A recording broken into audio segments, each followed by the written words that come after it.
أعوذ بالله من الشيطان الرجيم. بسم الله الرحمن الرحيم.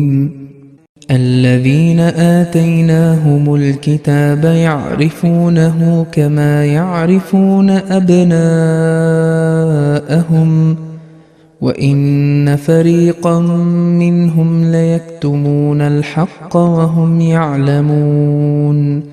الحق من ربك فلا تكونن من الممترين.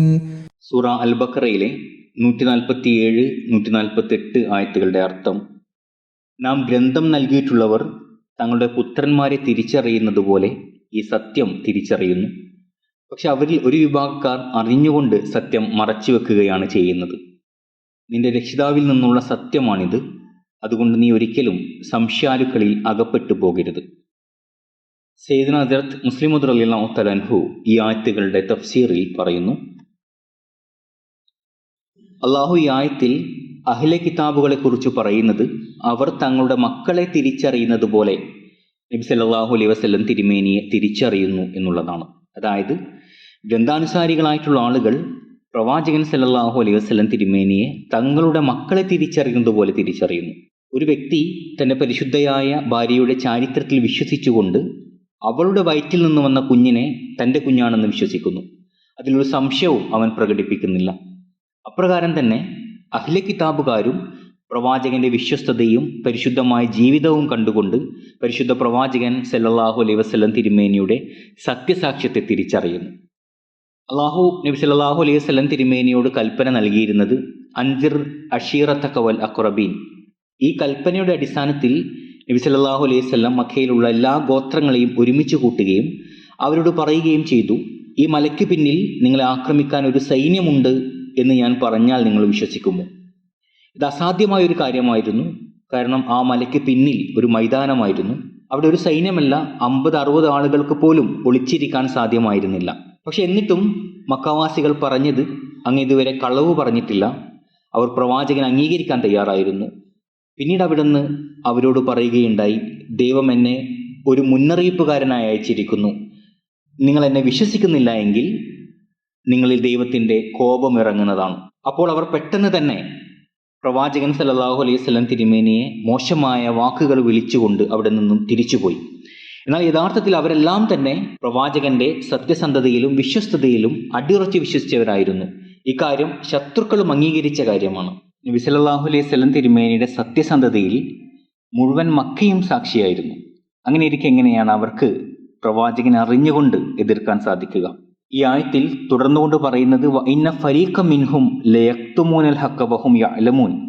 അവരിൽ നിന്നുള്ള ഒരു വിഭാഗം സത്യത്തെ മറച്ചു വെക്കുന്നവരായിരുന്നു. അവർക്ക് പ്രവാചകന്റെ വിശ്വസ്തതയെക്കുറിച്ചുള്ള അറിവുണ്ടായിരുന്നു, അവിടുത്തെ സത്യസന്ധതയെക്കുറിച്ച് അറിയാമായിരുന്നു. ഈ വ്യക്തി ഒരിക്കലും കളവും വഞ്ചനയും നടത്തിയിട്ടില്ല എന്ന് അറിവുള്ളവരായിരുന്നു അവർ. എന്നാൽ ഇതൊക്കെയായിരുന്നിട്ടും അവർ സത്യത്തെ മറച്ചു വെച്ചുകൊണ്ട് പ്രവാചകനെതിരെ പ്രവർത്തിക്കാൻ തുടങ്ങി. നബി സല്ലല്ലാഹു അലൈഹി വസല്ലം തിരുമേനി നുബൂവത്ത് പ്രഖ്യാപിക്കുന്ന സമയത്ത് ഹദ്റത്ത് അബൂബക്കർ സിദ്ദീഖ് റളിയല്ലാഹു തആല അൻഹു മക്കയിലുണ്ടായിരുന്നില്ല, അവിടെ നിന്ന് പുറത്തായിരുന്നു. പിന്നീട് മക്കയിലേക്ക് തിരിച്ചു വന്ന സമയത്ത് അബൂബക്കർ സിദ്ദീഖ് റളിയല്ലാഹു തആല അൻഹുവിന്റെ ഒരു സേവക ഈ നടന്ന കാര്യങ്ങളെല്ലാം പറയുകയും അങ്ങയുടെ സുഹൃത്ത് മുഹമ്മദ് നഊദുബില്ല ഭ്രാന്തനായിരിക്കുന്നു എന്ന് പറഞ്ഞു. അതുപോലെ തന്നെ അദ്ദേഹത്തിൽ മലക്കുകൾ ഇറങ്ങുന്നു എന്ന് വാദമുന്നയിക്കുന്നു എന്ന് പറയുകയുണ്ടായി. അത് കേട്ടപ്പോൾ അബൂബക്കർ സിദ്ദീഖ് റളിയല്ലാഹു തആല അൻഹു നേരെ നബി സല്ലല്ലാഹു അലൈഹി വസല്ലം തിരുമേനിയുടെ വീട്ടിലേക്ക് പോവുകയും വാതിൽ മുട്ടുകയും ചെയ്തു. തുടർന്ന് നബി സല്ലല്ലാഹു അലൈഹി വസല്ലം തിരുമേനി പുറത്തേക്ക് വന്ന സമയത്ത് അബൂബക്കർ സിദ്ദീഖ് റളിയല്ലാഹു തആല അൻഹു അദ്ദേഹത്തോട് ചോദിക്കുകയാണ്, അങ്ങ് ഇപ്രകാരം അള്ളാഹുവിൻ്റെ മലക്കുകൾ എന്നിൽ ഇറങ്ങുന്നു എന്ന വാദം ഉന്നയിച്ചിട്ടുണ്ടോ?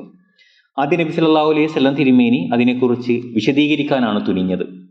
അപ്പോൾ അബൂബക്കർ സിദ്ദീഖ് റളിയല്ലാഹു തആല അൻഹു അതിനെ എതിർക്കുകയും ഈ വാദം സത്യമാണോ എന്ന് വീണ്ടും ചോദിക്കുകയും ചെയ്തു. രണ്ടാമതും നബി സല്ലല്ലാഹു അലൈഹി വസല്ലം തിരുമേനി അതിനെക്കുറിച്ചുള്ള വിശദീകരണങ്ങൾ നൽകാൻ തുടങ്ങിയപ്പോൾ അബൂബക്കർ സിദ്ദീഖ് റളിയല്ലാഹു തആല അൻഹു വീണ്ടും അതിനെ തടയുകയും ഇക്കാര്യം അങ്ങ് വാദിച്ചിട്ടുണ്ടോ, അള്ളാഹുവിൻ്റെ മലക്കുകൾ അങ്ങയിൽ അവതരിച്ചിട്ടുണ്ടോ എന്ന കാര്യം ചോദിക്കുകയുണ്ടായി. അപ്പോൾ നബി സല്ലല്ലാഹു അലൈഹി വസല്ലം തിരുമേനി പറഞ്ഞു, അതെ, അള്ളാഹുവിൻ്റെ മലക്കുകൾ എന്നിൽ അവതരിച്ചിരിക്കുന്നു എന്ന് പറയുകയുണ്ടായി. ഹദ്റത്ത് അബൂബക്കർ സിദ്ദീഖ് റളിയല്ലാഹു തആല അൻഹു അപ്പോൾ പറഞ്ഞു, അല്ലയോ പ്രവാചകരെ, ഞാൻ അങ്ങയിൽ വിശ്വസിക്കുന്നു. അവിടുന്ന് പറഞ്ഞു, ഞാൻ അങ്ങയിൽ നിന്നും തെളിവുകൾ കേൾക്കാൻ താല്പര്യപ്പെടാത്തത് എൻ്റെ വിശ്വാസം എൻ്റെ അനുഭവത്തിൻ്റെ അടിസ്ഥാനത്തിലായിരിക്കണമെന്ന് ഞാൻ മനസ്സിലാക്കുന്നു. അതിന് തെളിവുകളുടെ ആവശ്യമില്ല. അങ്ങയെ സത്യസന്ധനും വിശ്വസ്തനുമായി അംഗീകരിച്ചതിന് ശേഷം എനിക്ക് യാതൊരു തെളിവിൻ്റെയും ആവശ്യമില്ല. ഇവിടെ മക്കാവാസികൾ ഏതൊരു കാര്യത്തെയാണോ അറിഞ്ഞുകൊണ്ട് മറച്ചു വെച്ചത്, അബൂബക്കർ സിദ്ദീഖ് റളിയല്ലാഹു തആല അൻഹു തൻ്റെ പ്രവർത്തനത്തിലൂടെ അത് പ്രകടമാക്കുകയാണ് ചെയ്തിട്ടുള്ളത്. അടുത്ത ആയത്തിൻ്റെ തഫ്സീറിൽ ഹുസൂർ പറയുന്നു, ഈ സത്യസാക്ഷ്യം നിന്റെ റബ്ബിൽ നിന്നുള്ളതാണ്, അത് ലോകത്ത് വ്യാപിക്കുക തന്നെ ചെയ്യും. ഏതൊരു കാര്യത്തെക്കുറിച്ചാണ് മനുഷ്യർക്ക് സംശയമുണ്ടാകുന്നത്, അതിനെക്കുറിച്ച് അവർ സംശയം ഉന്നയിക്കുകയും പല കാരണങ്ങൾ ഉണ്ടാക്കുകയും ചെയ്യുന്നു. എന്നാൽ നമ്മുടെ പ്രവാചകൻ പറയുന്ന കാര്യങ്ങൾ സത്യസന്ധമാണ്, അത് പൂർത്തിയാവുക തന്നെ ചെയ്യും. അതിനെതിർക്കുന്നതിലൂടെ നിങ്ങൾക്ക് തന്നെയാണ് നഷ്ടമുണ്ടാകുന്നത്, അത് തീർച്ചയായും വ്യാപിക്കുന്നതാണ്. അതുകൊണ്ട് തന്നെ അതിനെതിർക്കുന്നതിലൂടെ നിങ്ങൾക്ക് യാതൊരു പ്രയോജനവും ഉണ്ടാകുന്നില്ല. തുടർന്ന് ഹുസൂർ പറയുന്നു, ഞാൻ ചെറുതാകുന്ന സമയത്ത് ഒരു സ്വപ്നം കണ്ടിരുന്നു. മദ്രസ അഹമ്മദിയുടെ സമീപത്തുകൂടി ഗസ്റ്റ് ഹൗസിലേക്ക് പോകുന്ന വഴിയിൽ കബഡി മത്സരം നടക്കുകയാണ്. ഒരു ഭാഗത്ത് അഹമ്മദികളും മറുഭാഗത്ത് അനഹമ്മദികളുമായിരുന്നു. അനഹമ്മദികളുടെ ഭാഗത്തു നിന്ന് വരുന്ന ഓരോരുത്തരെയും നമുക്ക് പിടിക്കാൻ സാധിക്കുമായിരുന്നു. അപ്രകാരം അവരിൽ എല്ലാവരും തന്നെ നമ്മുടെ ഭാഗത്തേക്ക് വന്നു. അവസാനം മൗലവി മുഹമ്മദ് ഹുസൈൻ ബട്ടാലവി സാഹിബ് മാത്രം അവശേഷിച്ചു. പിന്നീട് പതുക്കെ ആ വ്യക്തിയും നമ്മുടെ അടുത്തേക്ക് വരാൻ തുടങ്ങി. അവസാനം അടുത്തെത്തിയപ്പോൾ പറഞ്ഞു, എല്ലാവരും തന്നെ വന്ന സ്ഥിതിക്ക് ഇതാ ഞാനും വരികയാണ്. ഇത്രയും പറഞ്ഞുകൊണ്ട് ആ വ്യക്തി നിങ്ങളുടെ അടുക്കലേക്ക് വന്നു. ഹുസൂർ പറയുന്നു, ഇക്കാര്യം തന്നെയാണ് അള്ളാഹു ഇവിടെയും പറയുന്നത്. സത്യം ലോകത്ത് തീർച്ചയായും വിജയിക്കുക തന്നെ ചെയ്യും. അവസാനം നിങ്ങൾ വിജയത്തിലേക്ക് തന്നെ വരുന്നതാണ്. അപ്പോൾ എന്തുകൊണ്ട് ഇന്ന് അത് സ്വീകരിക്കുന്നില്ല? നോക്കുക, അവസാനം മക്കയിലെ മുശ്രിക്കീങ്ങളും പ്രവാചകൻ സല്ലല്ലാഹു അലൈഹി വസല്ലം തിരുമേനിയുടെ അടുക്കിലേക്ക് വരികയും ഞങ്ങൾക്ക് മാപ്പ് നൽകണമെന്ന് അപേക്ഷിക്കുകയും ചെയ്തു. നബി സല്ലല്ലാഹു അലൈഹി വസല്ലം അവർക്ക് മാപ്പ് നൽകുകയും ലാ തസ്രീബ അലൈക്കുമുൽ യൗം എന്ന് പറഞ്ഞുകൊണ്ട് അവരെ സ്വതന്ത്രരാക്കുകയും ചെയ്തു.